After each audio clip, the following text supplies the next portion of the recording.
trying to encourage and will eventually require railroads to have this type of system in place. So money a problem for getting this implemented? It's an expensive proposition. It's not an easy thing. Railroads are finding it very time-consuming to put in, and that's why we've had the delays. And even the 2018 deadline may not. It's an expensive proposition. It's not some talk of possibly another 2 years on the back end of that, assuming that railroads have hit certain milestones and have made progress along the way. But obviously, this is another example, as far as what we know so far, as to why this type of self-stopping or self-slowing train, is an important thing. This became in the national spotlight when the Amtrak train derailed some 16 months ago outside Philadelphia, killing several people. They say if that Amtrak train had had positive train control, well, it would have slowed down into the curve and therefore not derailed. This is going to be a major story going forward. Why hasn't NJT implemented this yet? Is it just the bureaucracy of NJ Transit and the state government being so slow and bogged down that it takes this long to get it done? Well, there is a cost involved. There's a technology involved. It is a time-consuming process. And again, while SEPTA has gotten it done down in Philadelphia, the Long Island Railroad and Metro North are only slightly ahead of where New Jersey Transit is. They have virtually none equipped. So New Jersey Transit's not alone in that, and they are not required until 2018 to do it. But this does speak to why the federal government has been pushing this technology, because this is the type of situation where we don't know for a fact until we know exactly what went wrong with this train, whether positive train control would have stopped it, but this is the type of situation it's intended to stop. Yeah, you would think there would be, at certain points along the track here, triggers to recognize the speed of a train, which in turn on the brakes, if you will, of the train. That's exactly how that system works. In the Amtrak train crash 16 months ago outside of Philadelphia, which we covered, the talk was going way too fast into a curve. It would have sensed that and slowed it down. Here, if you're going way too fast into a station and you're going to crash, once again, this system, theoretically, that's how it's supposed to work, should slow or stop the train. Well, there's going to be great focus on this as we go forward here into the investigation and know exactly what happened for sure, and to speed up the process of implementing PTC here on these trains. Yeah, well, thanks for looking into that for us this morning as we continue our breaking news coverage of this Hoboken train crash on this Thursday. Dozens injured, at least one dead, two apparently in grave condition this morning. Patients at hospitals all over Hudson County. It's about an hour and a half ago, a train, because it did not have positive train control, you can certainly look at it like that, for whatever reason it was out of control when it went into the Hoboken train station and could not stop, wound up slamming through the bumper barrier at the end of the track, hitting the concrete platform, in the words of one witness, going airborne.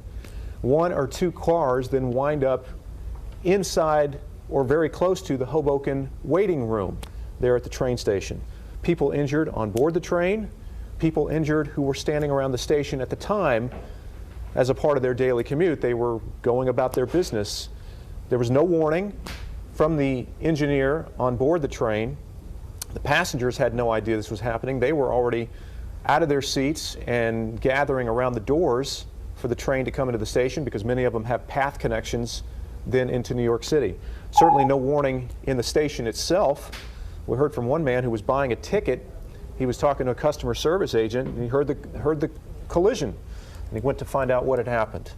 So there was no notification on either the train or in the station that this was happening, and in seconds, we have this catastrophe here at the Hoboken train station this morning. All right now let's turn things over to News 12 New Jersey's Tony Caputo, who has been standing by outside of the Hoboken University Hospital this morning for us. Tony.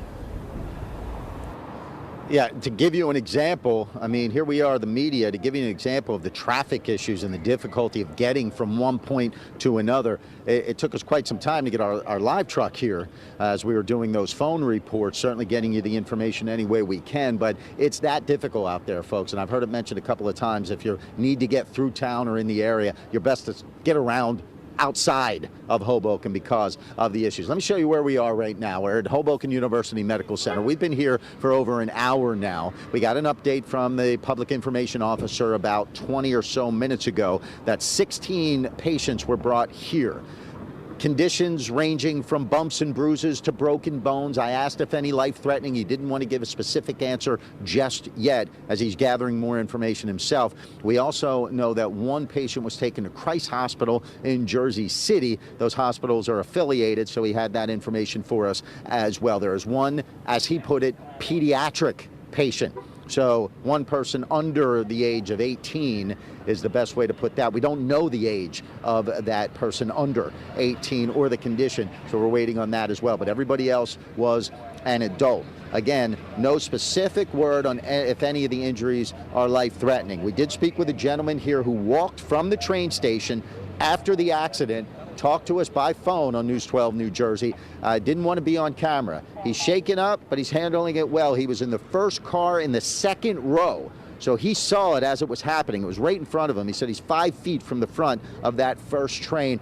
Rides that train every day. Said he felt something just wasn't right as they were pulling in. It felt a little odd. It felt a little different. He was certainly scared by it, but in his words, feels luckier than if he had won the lottery because he has basically a little scratch on his hand. Said when he got out, walked away, saw the situation obviously, and then just started walking toward the hospital here. Now he's waiting for a friend to pick him up so he can get back home to Paramus. So certainly fortunate for him, a lot more fortunate than some others. And obviously we have one confirmed fatality in this train accident right now as they continue to respond to this accident over at the train station, which is about 5 or 6 blocks away from where we are now here in Hoboken. So we're continuing to wait for updates on the condition of the victims who were brought in. I will tell you this, I posted it on Twitter as well, a little bit of video of a woman who was in the back of an ambulance.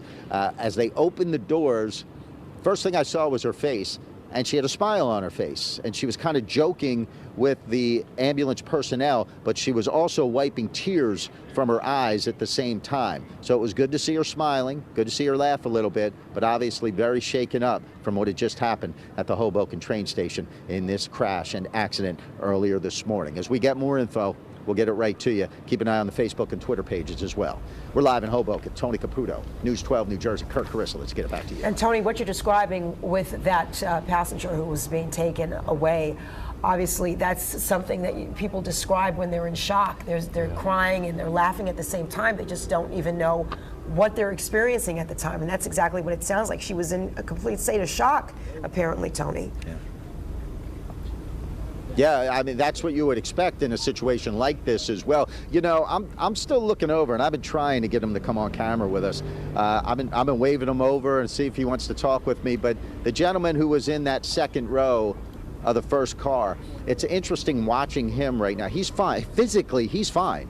But looking at him and the way he's reacting, it's almost as if he's still in a little bit of shock right now as well. Maybe you heard that in his voice from the phoner we did earlier where we had him on. But the one thing he does not want to do or be is on camera right now. He's a little uncomfortable with that. But it's interesting just watching him kind of wait around for the ride that he says he's waiting on. Look, you know, that's a traumatic experience to say the least. Again, as he put it, when you ride that train every single day and you know the feeling, that's all right, folks, go ahead, do your thing. When you ride that train every day, you know the feeling as it's pulling in. Yeah. You hear it coming to a stop. And he said everything that he was so accustomed to after doing it every day was different. It was a different look. It was a different feel. As we take a look here now, you see some of the other media members here trying to get a look at appears to be another victim being dropped off here at the hospital. Now, this is the first drop-off I've seen here at Hoboken University Medical Center, I'd say in the past 30 minutes. But again, the PIO did say they were ready for more patients if necessary. He wasn't sure whether to expect any or not, but he said they're more than prepared. He says they prepare for such emergencies on a fairly regular basis. So at no point, he said, were they overwhelmed by what had happened here at the train station, that this is stuff that they always prepare for and they're always ready for. I'm taking a look here from a distance I can still see pretty well as far as distance goes, folks. And it looks to be just one patient being pulled off the ambulance right now. Looks to be very much conscious. You know, maybe some broken bones, as we had talked about before, that some of the patients who were brought in had some broken bones. Again, that patient going in, taking a look at all of us out here as well. But again, one more patient being brought into Hoboken University Medical Center. So, you know, a great assumption here as well that this person was involved in the accident, you know, and every other part of Hoboken life goes on. But again, we'll assume that this person was being brought from the train accident. If that is the case, that would be 17 victims at this hospital, one at Christ Hospital in Jersey City, a total of 18 for these particular hospitals that are working together and are all part of that same system, if you will, as hospitals often are. So again, we'll keep an eye on the situation here, keep you posted throughout the morning. We're live in Hoboken. Tony Caputo, News 12, New Jersey. Let's get it back to you guys. All right, Tony Caputo, thank you so much. As we just saw in his live shot, another patient being taken to the hospital this morning. So folks are still needing to get to hospitals across Hoboken. All right, we're getting more updates from the scene of the train station. Our Marissa Braney is there right now. Marissa. Earlier, we told you, Kurt and Carissa, that a media update, a briefing was going to be happening here in a short time, and we've just learned that briefing has now been pushed to 1 p.m. They're actually moving the location of where they're going to set that up. I also just heard from law enforcement sources here on the scene that Governor Christie is here on the scene. Now, whether or not he'll be involved in that briefing, we don't know yet. Have not received confirmation from the governor's office about that. That is just word here from some of the first responders on the scene that the governor has made his way here. So we're working to confirm that with the governor's office, and also if he will, of course, be speaking, you know, at that briefing at 1 o'clock. But just to give you another look at the scene, I know we've been seeing these pictures. It has been a steady stream of activity here at Hoboken Terminal, and you see just the massive amount of firefighters, emergency crews here who have been steadily working on the scene on these victims. And I know we've been speaking with Tony at the hospital to get that angle of the story, but just a massive operation here.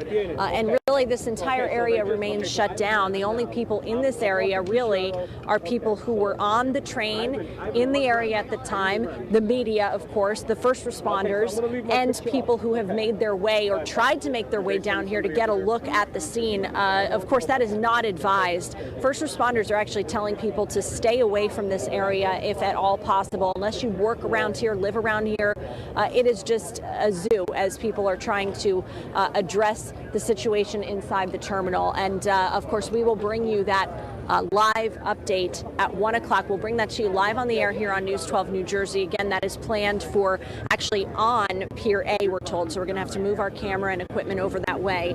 And we're told several emergency officials will be speaking during that briefing. So we are waiting for that at 1 p.m. That's the latest here in Hoboken. Live, I'm Marissa Braney, News 12 New Jersey. All right, Marissa Braney, thank you so much. Once again, Marissa saying that Governor Christie apparently is going to be speaking at a press conference scheduled to talk about what happened this morning, this Thursday morning, with this Hoboken train crashing at the train station there. Yeah, they pushed the press conference back to 1. I mean, they just have to make sense of all the number of patients. You have hospitals all over the region you have to contact. Do you have a patient? What is their condition? How many people were rescued by firemen? They have to do a head count, so to speak, of how many before they can put this information out. So that's why it's being delayed. This is going on right now. Those phone calls are being made to various hospitals in the area. Tony Caputo at Hoboken University Medical Center, a 17th patient arrived there as he was live just a couple minutes ago. You know, one of the things that is going to need to be looked at here as we move forward, and it goes back to the Amtrak derailment in Philly in May of last year. One engineer. If there's a medical condition with that one person, there's no backup, there's no backstop. And a train like this one, as Walt Kane was reporting, it did not have positive train control and is able to have an automated stop, if you will. What do you do then? Exactly. I mean, and there's hundreds of people on this. I mean, you really have to look at that. Now, yes, you're looking at resources of having a second person in that cab, but at this point, to prevent a future accident like this going forward, I mean, it seems to be a no-brainer that you would want that. And as we reported earlier, I don't know within the past few minutes if we've reported this yet, that that engineer on this particular train conscious and was taken away from the accident. Right now we have two pieces of new video we want to show you this morning that we have This is video from inside the train station. Which is something we have not seen yet. So far, all we had been seeing are pictures. Look at the damage. Now, the roof collapses because one of two reasons. First, it either took out support columns, or we're getting reports that the first car went airborne and perhaps went into the roof and therefore took it down. So that's why you're seeing sunlight there, because the roof is gone in this portion of the Hoboken train station. You see a man there looking inside for victims. This is either the first or second car. It's probably the second one because the first car was deeper inside the structure itself. Pretty amazing video, right? And we're seeing these New Jersey Transit phone numbers to call, and I'm sure there's a lot of phone calls over the last couple of hours, loved ones, yes, I'm okay, that sort of thing, because there were hundreds of people impacted by this morning, not only on the train, but people just meandering around the train station going about their regular Thursday morning business. Yeah. Now, once again, this is the first piece of video that we've actually seen from inside the train station, the Hoboken train station where this accident happened. We've been seeing pictures all along, but this is the first piece of video that really gives us a picture of just how badly this all looks. It just tells a tale, and it's a tragic one for sure. Right. Now, what's encouraging, Tony talked to that man who was in the second row of the first car. He's walking around, he's not needing medical treatment. That's good news, because he's at the front of the collision. So therefore, yes, it was bad, but if he made it, then others made it as well. So that's encouraging. The second thing here, the engineer is alive, from what we understand. Investigators are going to talk to him and find out exactly what happened. And again, it was either a mechanical problem or he had a medical issue. It can't really be anything else. The case in the Amtrak derailment, the engineer blacked out for whatever reason. No positive train control on that one. Train went off the curve, derailed, people dead. Same situation here.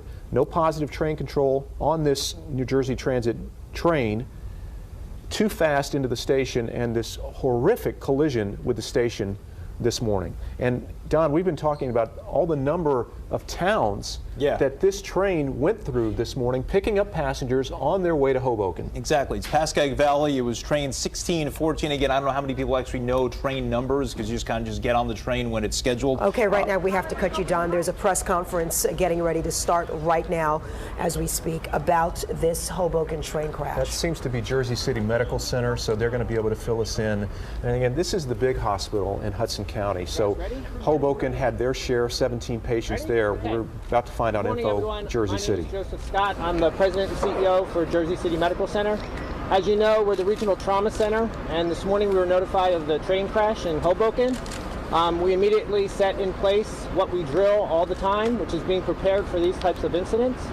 Our emergency room it was staffed with our trauma surgeons. We brought additional trauma surgeons in to take care of any of the patients who might arrive. So far, we've had 3 trauma patients arrive who are in serious condition and are being treated by our trauma surgeons.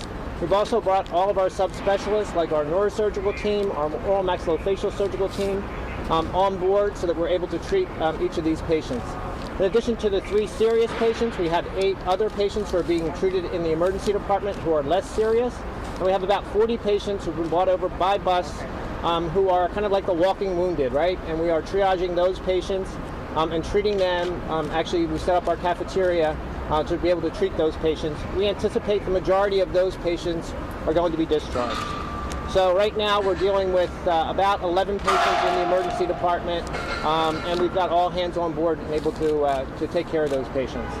I have with me here Dr. Ken Garay, who is our Chief Medical Officer. He can kind of give you a sense of what's going on in the emergency department. Dr. Garay? Thank you. As Joe said, as soon as the call came in for the emergency, for the trauma, all hands on deck. We've got 24/7 in-house trauma surgeons, and they were here. We brought additional trauma surgeons in as well. Being a trauma center, we have neurosurgeons, oral maxillofacial surgeons, orthopedic surgeons, all here on board in the house looking at our patients. As Mr. Scott said, there are 3 serious patients with orthopedic injuries, some internal injuries, and some deep lacerations. They're being treated by our trauma surgeons as we speak. In addition, there are a handful of other patients who are currently being evaluated for their injuries in the emergency room. Approximately 40 patients are being treated as well for walk-in types of injuries, and they're being evaluated as well. So that's where we stand right now, but all hands are on deck with all our physicians, all our surgeons, our specialty surgeons, our specialty physicians, as well as our critical care nurses, and we are plan well, and we actually are very much in gear to handle this type of emergency. So is it 40 plus 11? It's 40 in walk-in and 9 to 11 in the emergency room, yes. Can you describe the three more serious? I'd rather not describe until I have a better idea of what's going on, but they are under constant care and supervision by our trauma surgeons and our critical care nurses. Do you know if they came from the terminal area? The reason why I'm asking that is because I know you set up a triage center there as well. We have a triage center there. I don't know whether they came from the train or from the terminal themselves. My understanding is that most came from the train. When do you expect the first discharge? Are we talking soon or later tonight? As far as the walking people that are being evaluated now, hopefully in the next hour to 2 hours, but I will know better when I go back inside and speak. Are you calling them critical or serious? Some of them are critical and some of them are serious. How many would you say are life-threatening? None of them at this point are life-threatening. They're critical and stable and being carefully monitored and treated by our surgeons. Are you expecting more patients from that scene? Are you standing by for that as well? I think we have received the last of our patients. Can you explain the difference between a level 1 and a level 2 trauma center? Well, we handle all types of traumas here, and there are vagaries as far as what types of research and certain types of transport, but we are a level 2 trauma center. Unfortunately, we were here at the trauma center for 9/11. We were at the trauma center for the plane that went on the Hudson, so we handle all major traumas. So there would be no reason to send them to Newark? There was no reason to send them to Newark. The walking wounded that we all saw the cameras, how were they transported here? How did they get here? By bus, by an NJ Transit bus. Do any of their injuries have metal or some sort They're of... being evaluated. I can't answer that right now. So do we know if some of them will be transferred to rooms, the ones that are in the cafeteria? They're being evaluated right now. So they not necessarily are going to be leaving today. I have no answer to that. When I have an answer, I'll be glad to let you know. So you said 3 in serious condition, 8 in less serious condition? Correct. Okay. Does that mean, and none of them life-threatening? None of them at this point are life-threatening. How many hospital staff members are there at the scene working now? The entire staff is on complete alert. We have 3 trauma surgeons on board. We've got orthopedic surgeons, neurosurgeons, vascular surgeons, oral maxillofacial trauma surgeons, all in-house. We are backed and we have a depth in those staffing, so we have several in each of those categories. But at the scene, you guys sent people to the scene? At the scene, we sent our EMS team, and they are very good in evaluating patients, and they transported the critical care patients immediately. Did you say those serious injuries were orthopedic and internal injuries? Is that what you were Some saying? orthopedic and some internal injuries. All 11 of the serious? No, or the just three serious? And in terms of the units that you sent there, do you have numbers, how many ambulances, how many personnel? Let me, so one of the things about Jersey City Medical Center that's unique to our hospital, there are several hospitals in the state that are like that. We're also the emergency medical services provider. So we provide ambulance service, both advanced and basic life support. So the coordination from the hospital and the trauma center is seamless. When they're on site, our hospital is notified, and we actually drill for these types of events in the event that they do happen. So we're very, very fortunate that we're also the EMS provider, and we have a high level of coordination. I also want to thank all the first responders and the police department and everybody else who cooperated with us in making sure these patients got here as quickly as possible so that we could treat them. You know, for trauma, you know, it's all about the golden hour, right? Getting them to your trauma center within the first hour, and that's what saves lives. And through that coordinated effort of the police, the fire, our EMS service, and all of the other first responders in the area, we're very fortunate these patients got here quickly, and we're able to treat them, and we expect good outcomes for each of those patients. Yes, yeah. We have a hotline for family members if they would like to call in. It's 201-915-2691. It is staffed by our EMS department. You can find out information if people are concerned about their family members who might be here, and they can call that number. We do ask that we limit it to people who are concerned about family members who may be here. Certainly don't want to overwhelm that line. with calls from other people. But if family members are looking for information or are concerned about their loved ones being here, we ask that they call that number, 201-915-2691. So the 40 that walked in, that's in addition to the 3 in serious condition and the 8 in less serious condition. So is that a total of 51 patients? That's correct. That's the count that we believe we have right now. When did the first patients arrive? Do you have an approximate time? Around 9:15 in the morning. Can you talk about that coordination to get them here quickly? Sure. So we are the local ambulance provider. So when you look at the ambulance, it says Jersey City Medical Center. They are actually employees of the medical center. We also are the 911 call center here, and so we coordinate both basic and advanced life support. So we're responsible for responding, but also there's other first responders, right? There's the fire department. Certainly the police are there responding and helping out on the scene. But that coordinated effort really makes a big difference. And can you deciding back at the scene where the patients are going? Well, we're the trauma center, right? So the majority of patients who are trauma victims, and there's specific criteria for that, would actually come here because we're prepared. We have 24-hour in-house trauma surgeons who are here available to take care of those patients with those traumatic injuries. Do you know how many other hospitals are splitting up the work? I don't know that at this point. Can you differentiate between the 4 and the 8? What kinds of things separate them? So the 3 are a little more critical, might be going to the operating room, they might be going to the intensive care unit. The others, we're looking to see whether or not they're going to be admitted. So it's really... So you would say those serious conditions are in critical condition or no? I can't say critical because I don't know their status, quite frankly. And so once we do know their status, we will absolutely let you know. We're evaluating them now, so as soon as we know that, we'll be the first one to. Do you know anything about the 3 confirmed deaths? I don't. Are you referring to the 8 when you say that they may be admitted? Yes. So in the emergency department, in the trauma center, there are 3 patients that we know are more serious. They're actually being treated now. I think one's in the operating room. I think one's in the intensive care unit. I'm not sure where the 3rd patient is at this point. The other 8 are being evaluated to see whether or not they need to be admitted and what level of care they are. The patients 40 patients who are in the cafeteria right now being triaged, we anticipate most of them will be treated and released. We have freed up beds in the hospital. We've discharged patients to our partners in the area, like our nursing homes, so that we've got additional beds available for patients in the hospital. And so we anticipate that there's plenty of space for them in the event that they do need to be admitted. But some patients have to go to the nursing home? Some patients were discharged from the hospital to free up space for these patients in the event that they're here. What's happening in the cafeteria? So they're triaging the patients, right? They're looking at what types of injuries they are. They got on a bus and they walked in. So they're not serious, right? They are minor injuries, but we want to make sure we're treating them. If they have a head injury, for example, they might need a CT scan. We'll make sure that they get that before they leave. But most of them look like they're minor injuries, and they'll probably be treated and released. What kinds of injuries can you see? Yeah, lacerations. I think somebody got hit on the head and they have an ice pack. Lumps and bumps, those kinds of things. Now, you said you've drilled for this before. Have you ever had to use the cafeteria and activate this type of So if you remember, Sully went down in the Hudson, right? Remember that? Okay, so when Sully went down in the Hudson, we had the same drill, right? Fortunately, at that time, you all know, we gave more chicken soup than we did medical care, but you know what? It's a good drill, and it's a good way for us to train for this. How often do you drill for this? We probably do it at least every quarter. You know, there's a coordinated effort throughout what we do here, and of course with all the other related agencies. So, okay, we'll be back again, folks. Thank you all for being here. Does 12:30 work for you guys? Sure. Yeah. So at 12:30 we'll be back. Thank you all. Thank you very much.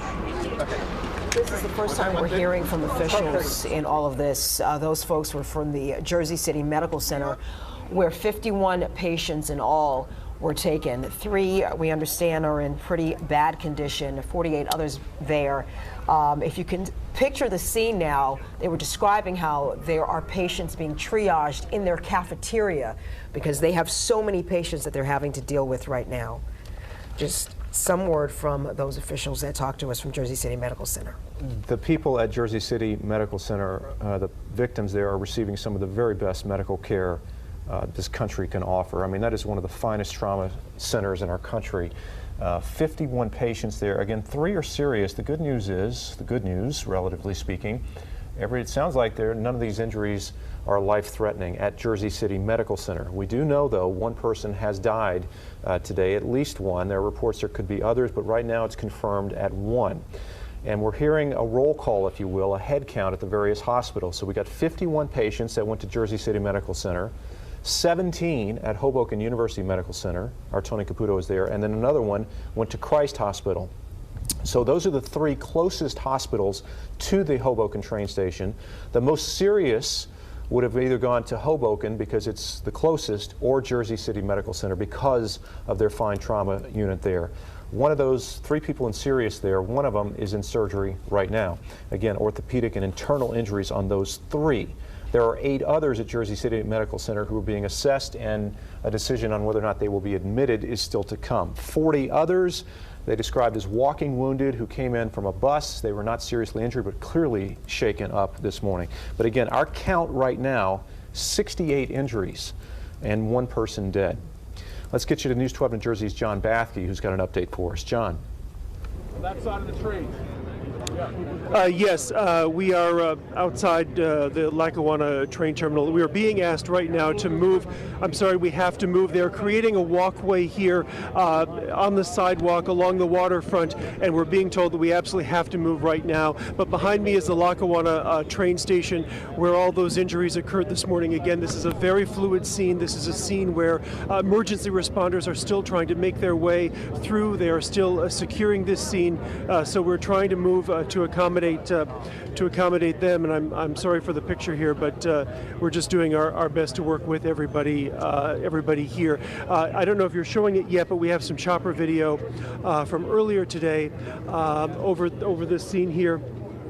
But what we have is I've spoken to a number of people who were witnesses to this. Someone who was working inside the train terminal, a couple of other people who were in the terminal, all describing varying scenes of chaos inside, scenes of people screaming, people very upset, seeing some people who were wounded. One person I spoke to saw a person lying there injured who he thought was not likely to make it, and he was very distraught about having witnessed what he did. Other people I spoke to rushed in to try to help get some people off trains or off the platform and into the hands of emergency medical responders. So this was certainly a very traumatizing time this morning. It is still a very, very active scene as we have many medical and police and other first responders here dealing with this scene, and of course the investigation in its infancy, just beginning to figure out what happened here this morning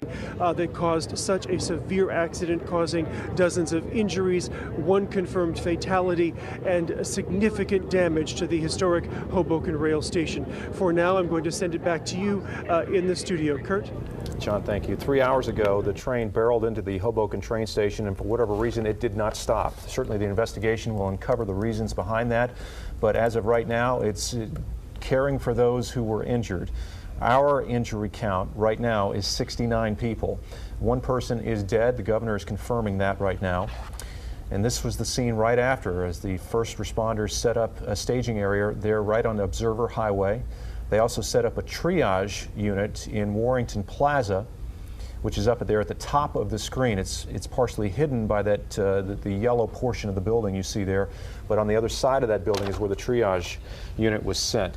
When they do a triage unit, they assess who's got to go now, and they get those people to the hospital first. Those we saw in Tony Caputo's live shot, the woman that pulled up with the injury. She was conscious. Exactly. She was looking around. So certainly injured, but it wasn't critical to get her out of there immediately. So she has to wait for the ambulances to cycle through and whatnot. But again, and then they have people who were actually physically walking into the hospital, so those folks were taken afterwards. We have some video we'd like to show you right now. We've been getting all kinds of video and pictures in. This, once again, is from inside the train station right after this accident happened. Yeah, the aftermath here. Don't know how soon this was taken after the collision, but you can see the length of that train, and a couple cars are no longer on the track, but rather in the station. And the witnesses are saying they had no warning that this was happening. No brakes. No brakes. Nothing. And it was the one woman, I believe, who was in the first car who says she noticed something was wrong. As you do this commute every day, the view outside the windows, it doesn't change. So you start to realize, okay, right about now, when I start to see the waterfront or when I start to see the buildings at Jersey City, you know you're going to go around a curve and you know it's going to start to slow down. So those markers were not happening in this case. The train was not slowing down, and it continued on into the station. And you know, listen, the physics of this, several thousand-ton train barreling through train tracks, off train tracks, going airborne into the support columns, the roof of this train station. You're seeing the damage that is left behind. And I have to tell you, if it winds up being only one person dead, you'll be surprised. We are Absolutely. Fortunate because but we have to understand there are so many people, or several, in serious condition right now. And when that happens, you have to wait and see to see what happens with them, if they're going to survive. So we have one so far, and hopefully the rest of them all do survive. You can see from Chopper 12 here, this is where the train collided with the support beams and the roof. You can see that crack and the right there. sagging of the roof. And that is why you're seeing the pictures from inside the station that is allowing sunlight to come through, because there's no more roof there. It's gone. And listen, we don't know yet of how this is going to impact the commute tonight and days ahead, but it's certainly going to be impacted. I mean, there's so many people that use this. This is the main transit hub for New Jersey to get over to New York City. I mean, thousands of people use this train station every single day. So I don't know if there's a way to work around the damage that was done and make it functional in the days ahead, but certainly the ferries are going to see a lot more traffic. The buses are going to see a lot more traffic. Train traffic right now, we do not know. I would say if you made it to the city this morning, your evening commute, you're finding and you're thinking of alternate ways home right now. But in the days ahead, we don't know right now about just the structural integrity of this over 100-year-old building this morning. Folks will certainly have to plan a lot more time, that they're not going to get home the same time they usually do if they usually take that way in. Yeah, now this was Pascack Valley, train 1614, and this is a main line that shoots through Bergen County. Don Smith, you've been telling us about all the stops and through the county that this train makes on a daily basis. It actually starts, Kurt, as, well, Metro North has a piece of this as well. That's the New York end of it, but New Jersey Transit owns the line, and and again, at times you may even see, if you're a regular commuter of this line, you may even see the engines marked as Metro North, because they will interchange them from time to time. But again, it started in Spring Valley. That's where it originated this morning. It stops in Nanuet, Pearl River, which are in Rockland County, New York, Montville, Park Ridge, Woodcliff Lake, Hillsdale, Westwood, Emerson, Oradell, River Edge, Newbridge Landing, as well as Anderson Street in Hackensack, Essex Street in Hackensack, Teterboro, the Williams Avenue Station, Woodridge, the Meadowlands, and also some other feeder trains coming in to Secaucus Junction. That's where the second main hub of the Pascack Valley line is. Now you're looking at a full screen of the Hoboken Terminal area layout. This was on track 5, so that would be the most northern track at the Hoboken Terminal. That's where the Pascack Valley is, at the very top of those red lines there. That will be track number 5 coming into Hoboken here this morning, again, with all of that damage being done with that train going through. And I think, Kurt, you had mentioned that it was a pusher train. So that means that was the initial report. That, if that's the case, then the engine would be towards the west of this, if you want to call it. Right, the back. The back going into the station. And the Pascack Valley line, I believe, is an all-diesel line. So, you know, you wonder how many of those injured were actually just in the station itself, that the train itself actually protected some of the passengers from the damage from being even more severely injured, either from shrapnel or from parts of the roof collapsing, or some of that rebar that you saw from the concrete, the pilings, like you said, or when that train, if it did indeed kind of jump up and into the roof from that point. And it's possible that's why some of those people in the waiting area didn't know anything was coming, because you would hear that diesel train. Sure. You know, you're looking at maybe, I don't even know, 300-400 feet, 500 feet down the line. If you're in that waiting area, you know, maybe you just didn't hear it, or you had your phone, headphones on, or whatever, waiting for people wearing for the train. earbuds, going to work and what. You know, it's an important point. I mean, certainly the people who were on the train, they're impacted, but it's the people who perhaps got off a train on track 6 30 seconds before, who were walking near where this track was, or you know, you might have been on the outlying tracks. People, you know, walking in from Jersey City to come over to take the commute, the path. So there's a lot of foot traffic just through that station, and you pass right by every one of those tracks. So yeah, there were countless individuals. I mean, you're talking 8:45. I mean, that's right there to get to 9 o'clock to be in the city for work. Absolutely in the heart of the rush hour too. And the New York Waterway, the South Hoboken Terminal there's service suspended there. The ferry service.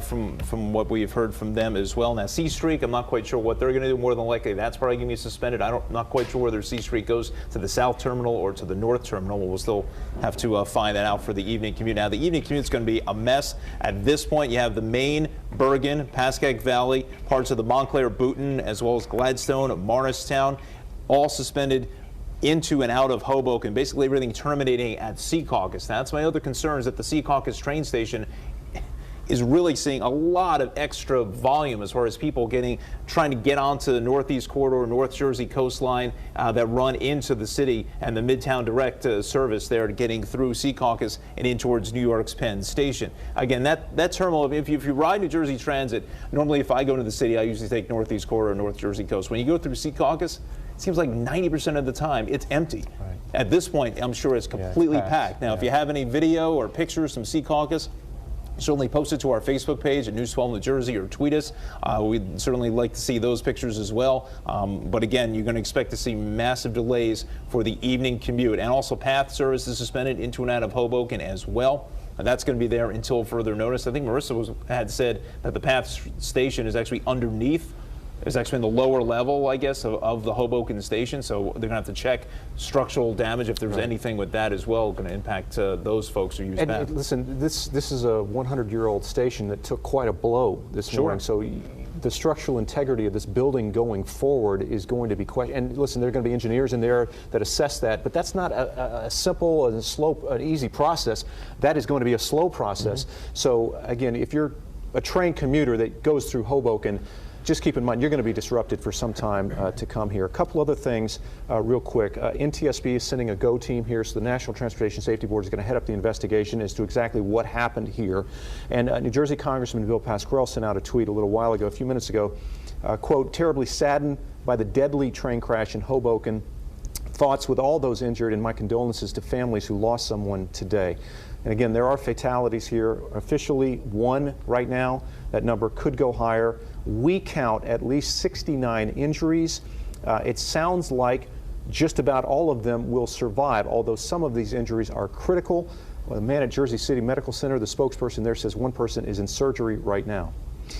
All right, let's get you out to New Jersey Senator Bob Menendez, who sent out this information a little while ago. And again, this is one of our New Jersey senators, and he says concern for passengers in horrible NJT crash in Hoboken, heading back to New Jersey immediately. I guess he was in Washington for proceedings down at Congress today.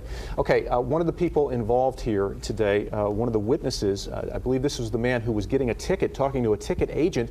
He's not on the train. He's inside the station when this happens.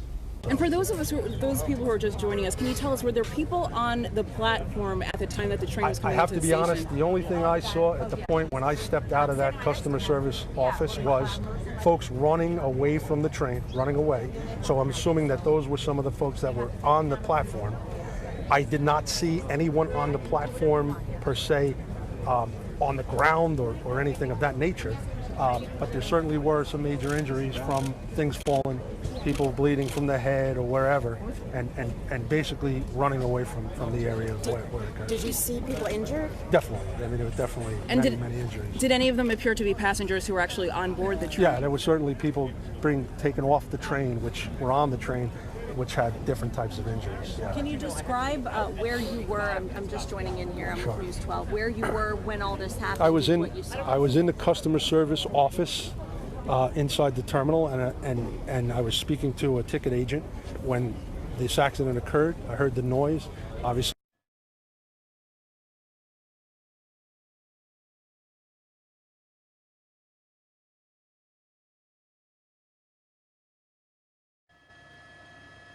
Leave immediately, I probably should have, but human nature is you want to help folks. There's people that are hurt. You can't just walk away from that. At least I can't just walk away from that. So I tried to assist until, there were transit authority workers there, and they came right over as well. But you try to help folks. People can't walk. mean, the guy's got his ankle is broken or whatever it is. So you help that person to an area where he could have a seat. People are in shock. There's things like that. You just try to help folks. How soon after did emergency responders show up? I mean, they were there, I have to tell you, within minutes. And how many people would you say you saw in the Oh, I can't give you a number. There were just people all over. There was a lot of injuries. Did your life ever get you ready for something like that? No, I honestly have to say no. You just go to work. People are just doing their daily routine. You never expect things like this to happen, never. And whatever the cause was, whatever the reasoning was, it happened, and it's a very, very unfortunate thing. Hopefully, most of the folks, maybe it's minor injuries, maybe these folks will be fine, but it's, you have to, you get on a train every day, or you get on a bus, or you get on a plane. You never think things like this happen. You just don't think it's going to happen. You put your faith in the folks that are doing their jobs. That's what you do. And we're now hearing 3 people were killed. Your reaction to that? I can't say. I did not see anything, but I can tell you that by the look of the way the train was and the way that the roof was and stuff, you would have to say that, if folks didn't make it, it's horrible. All right, that was a man who was in the train station getting a ticket. The quote that stays with you there, you try to help folks, you can't walk away from that. I think that was probably the reaction of a lot of folks there who saw this. And you can this just morning. envision all of these folks helping one another after experiencing something like this and just being in shock, yet getting out of that to just help whoever they possibly could at that time. It's an incredible thing to think about. And at that point, you've probably got a couple of transit officers, a couple of police officers just doing regular security inside the train station. But it's a lot of average Joes like that guy who stepped in and lent a hand and make sure people get out of the station, away from the train. Obviously, the more critical injuries, you have to wait for paramedics and whatnot. But we're hearing there's going to be an NTSB press conference coming up at 12:45, so about 50 minutes from now. For right now, we're going to go back to Jersey City Medical Center, and that's where Karen Lee is standing by for us. Karen? Well, Chris and Kurt, what's happening right now is we're starting to see patients trickle out of the hospital. These are the 40 people that the hospital staff has called the walking wounded. They were the less injured. They came here by bus, and they were at a triage center set up in the cafeteria. So these people were the less injured, but coming out, they're starting to trickle out of the hospital right now. We just spoke with one person. He was actually in the first train of that car. He says the roof caved in so badly, it was actually right next to him. He says they were able to knock out the windows pretty easily, and that's how he was able to get out. But we're starting to hear stories about people helping each other, not just NJ Transit staff, but fellow passengers. He was telling us that what happened was people started making a path so that the people who appeared more injured, the passengers who were bleeding profusely, they were able to get out first. So the passengers, some of them actually ducked into the bathroom or back into the aisles so that these other passengers who were bleeding and more seriously injured, they would be able to get out. Now again, 40 people were brought here by bus, those people less injured, and they are starting to come out now. We do want to tell you there are 3 people that have serious injuries.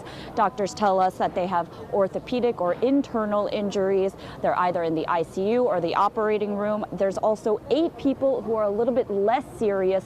Those people are currently being evaluated to see if they need to be brought into an ICU or an operating table. But the bottom line here at Jersey City Medical Center, there are no life-threatening injuries at this point, so that is some good news. We do expect another update from hospital officials around 12:30, and we will bring that to you. And we're also going to continue catching up with these patients that are trickling out and hear their harrowing stories. One woman telling us that she takes the train every day for decades into New York City, and she started breaking up, saying she just doesn't know if she can do it anymore. So again, we will bring you more as soon as we get it. For now, reporting from Jersey City Medical Center, Karen Lee, News 12, New Jersey. Karen, thank you. Certainly there's the physical trauma that some people, but there's the emotional trauma which affected so many more today, those that were on this train. And boy, it's the last thing they expected, to have this train essentially out of control, speeding through the station, unable to stop, and then the horrific crash into the building itself. You see part of the roof collapsing there from our Chopper 12. Chopper 12 was one of the first video signals that we got from the scene this morning, and It's right under those windows, if you will, that the train took out the support columns, perhaps hit the roof when it would airborne as well. There's a little bit of a riser on the platform from about a foot or so, usually from the tracks up to the concrete platform, and you can imagine the force of that collision, that front car hitting that platform. That's right. Shooting it upwards. Now, how high it went, some say it hit the roof, and that's why you're seeing the damage, but it also clearly took out a couple of the columns, which now calls into question the structural integrity of the building itself. And just picturing all of those poor people on that train when all of that was happening. You know, a lot of the folks who were on the train describing to us the bloodied scene, the people walking with lacerations, and it's just a horrific situation that they had to deal with this morning. And then it's not only the collision and the people involved that are on the train, but it's the material which is falling from the ceiling and the structure itself. You know, this is an old building made of steel and concrete, and this stuff raining down on you or being hurled at you at a high rate of speed because the train caused that.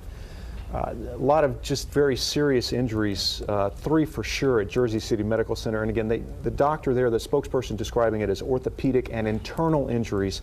Those 3 people are expected to survive. The word is, though, one person did not. We don't know just yet if that person was on board the train or on the platform, but there are injuries from both areas. Hundreds of people on the train, scores of people just going about their Thursday morning commute, walking to and from trains, and to get down to the PAF station as they continued on their way this Thursday. And you mentioned how old the Hoboken terminal is. It was opened in 1907. So yeah, it's you know, we've done quite a lot of stories on it. The Lackawanna train station, how it used to be the ferry terminal, and you know, if you look to the dock side, and you can see what is left of the old ferry spots, but they don't use that anymore, obviously. But it is still very much a transit hub here in our area, the main transit hub for folks getting to New York City. You are watching News 12 New Jersey as we continue our live coverage of this Hoboken train crash that unfolded this morning just about before 9 a.m. Over 100 people injured. We're hearing confirmed 1 person dead, as many as 3. Several people in serious condition. We've not received a roll call, if you will, of all the hospitals in the area, but what we do know, Jersey City Medical Center seeing 51 patients, Hoboken University Center seeing at least 17. That was the last report from our Tony Caputo, who is there, and 1 person went to Christ Hospital. Those are the 3 nearest hospitals to this accident this morning. The most serious cases, we have to believe, went to Jersey City Medical Center because that is the regional trauma center for our area. Some of the finest doctors in the country work there in the ER, and that was one of the main places that on 9/11 they saw a lot of victims as well. And you know, when we listened to that press conference, it was interesting that they really haven't had a situation like this since the Miracle on the Hudson, when Sully landed the plane all those years ago in the Hudson. That day, they didn't wind up needing to see a lot of patients, thankfully, but they do drill for this sort of thing, and today the drill and those practices were utilized. A New Jersey Transit employee describing how he was at the station at the time when the train crashed. He was crawling on his hands and knees to pull people out of the first train car. Just all of these stories that we're going to be hearing as folks are able to share what actually happened.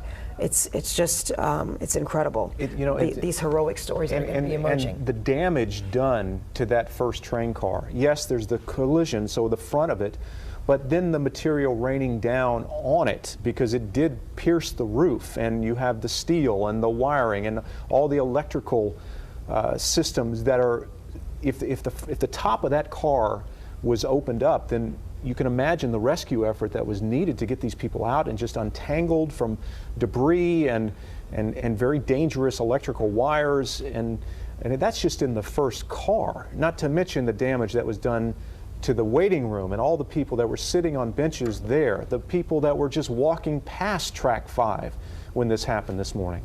So this is a multifaceted catastrophe this morning here, and a tragedy at that, as at least one person is dead. These were some of the very earliest pictures that we got from Chopper 12.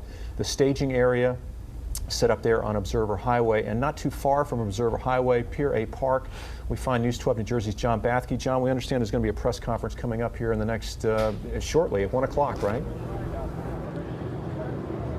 Yes, we have several crews here from News 12 New Jersey, and we will be covering that press conference, and that's when we expect to hear much more of the details of what happened here today. We did get a briefing a bit earlier about the number of wounded, and you have just recapped that. Let me just show you, I'm in front of the Lackawanna train station where this all unfolded this morning. It is still a very active scene. We have police and emergency response vehicles from Hoboken and Jersey City and across Hudson County, and dozens and dozens and probably hundreds of personnel who are still here now several hours after this. We may also be seeing some chopper video from Chopper 12 shot earlier of the scene from above.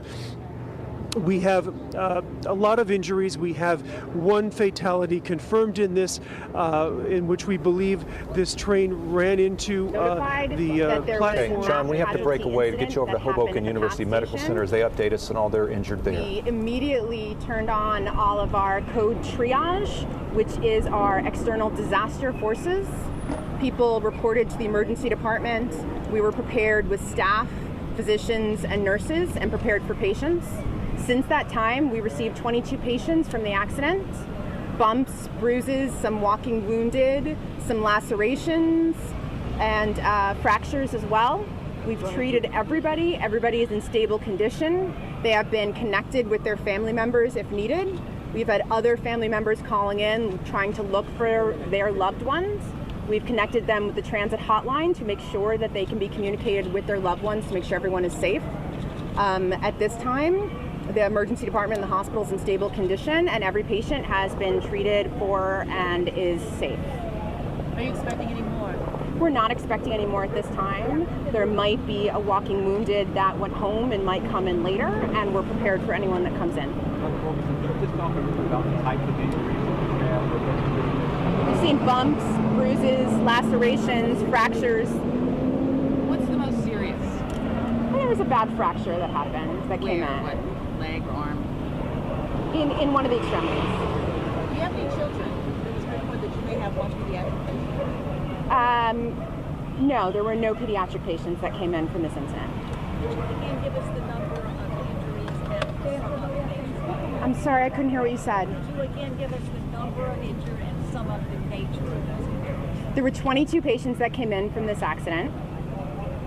There were 5 lacerations, 3 fractures, and the rest were minor injuries of bumps, bruises, shortness of breath, chest pain. So nobody would be characterized as serious or critical condition? No one from here is critical. So is there somebody like you heard from the scene that can we assume that everybody's been triaged and moved from the scene at this point? Yes, we heard that OEM and EMS did a great job of doing their full triage at the scene, their mass casualty triage, and taking care of every single patient at the scene. And at this point, the scene is cleared of any victims. Do you think any of the patients would be admitted to the hospital? It's a possibility that patients will be admitted to the hospital. How many from here today will be admitted? At least one. And have some already been released? Yes, ma'am. Yes, sir. How smoothly did everything go here at the hospital? We were told earlier that you train for days like this. Yes, this is something that we train for. Emergency management and a full incident command is fully something that we do at least once a month. We had an incident command post here, as well as at Christ, as well as at our other facility, Bayonne, just in case we had to transfer any patients there. One patient was seen at Christ. But yes, this is something that most emergency departments do train for, is to be prepared for mass casualties so that there's never any question of what to do at any time. The patient at Christ, what's their status and have they been released? They're stable at this time, and I don't know their disposition at this moment. And can you confirm that the patient at Christ is a pediatric patient? I can't confirm that. I don't know about the patient, the details of the patient. Because this was the closest hospital, why weren't all of the patients brought here first? Good question, and that's often a determination by EMS of the situation and the condition of the patient. Jersey City Medical Center is a trauma hospital, so if they did think the patient would be stable to transport from here to there, then that is appropriate for a trauma victim. If they thought the patient needed immediate care and it's still trauma, they would have brought it here. All others did come here. We'll take one more, Bobby. The one at Christ, what was the nature of that injury? I'm sorry, I don't have the details of the patient from Christ. Bobby, I'll follow up with you. And we'll take one more over here. It's an adult? Is it a male, a female? How old? Okay, that's the I'm update not from gonna tell you Hoboken details, University but Medical yes. Center. So the number of injuries is 74 right now. 51 at Jersey City Medical Center, 22 at Hoboken University Medical Center. That's the updated total from there, and 1 at Christ. So 74, 1 confirmed dead. The others, it sounds like they're going to make it. The injuries at Hoboken University Medical Center seem to be relatively minor compared to the ones we're seeing at Jersey City.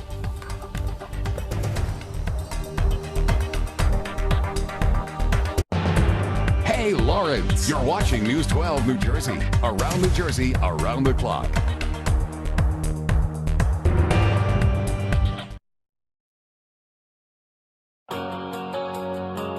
PSE&G trucks bring our employees across hundreds of thousands of miles a year, across our highways, back roads, and city streets throughout New Jersey, where we live and work, endeavoring to make sure you have what you need when you need it.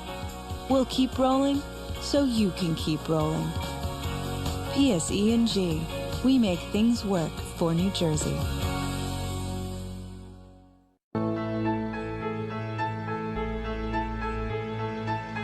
I wrecked my rental car in a hit and run. Now what? What is the average payout for pain and suffering after a rear-end accident?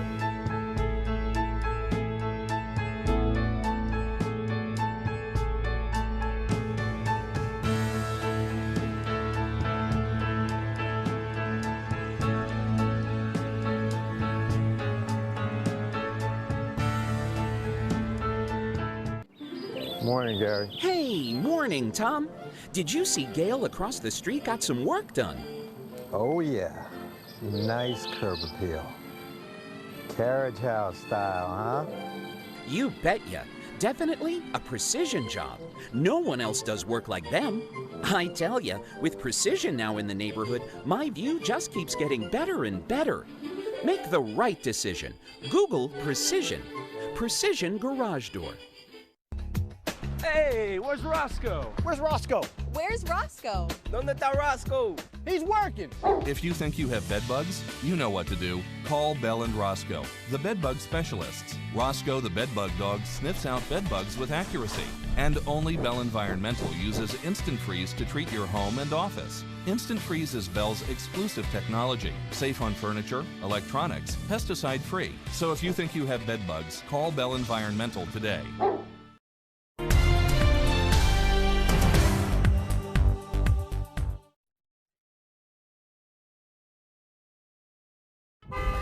Good afternoon, everyone. Don Smith in the traffic center, and we are still updating you on our situation with the Hoboken issues there with the New Jersey Transit into the Hoboken station. That will be the Pascagoula Valley line. This was the 614, the train 614. Let's go to our transit slide that I have made here this afternoon, and we still have all the feeder traffic. The train service in towards the area of Hoboken is currently suspended. So that will be the main Bergen, Pascagoula Valley, as well as parts of the Montclair Booton, as well as Morristown, Gladstone. All that train service is being held in Secaucus until further notice. PATH trains also suspended into and out of Hoboken as well. New York Waterway, that South Ferry terminal, is currently closed at this point for New York Waterway traffic. They are operating a normal schedule at the North Hoboken Ferry terminal here this afternoon. Again, it was the Hoboken train, the Pascagoula Valley out of Spring Valley, New York.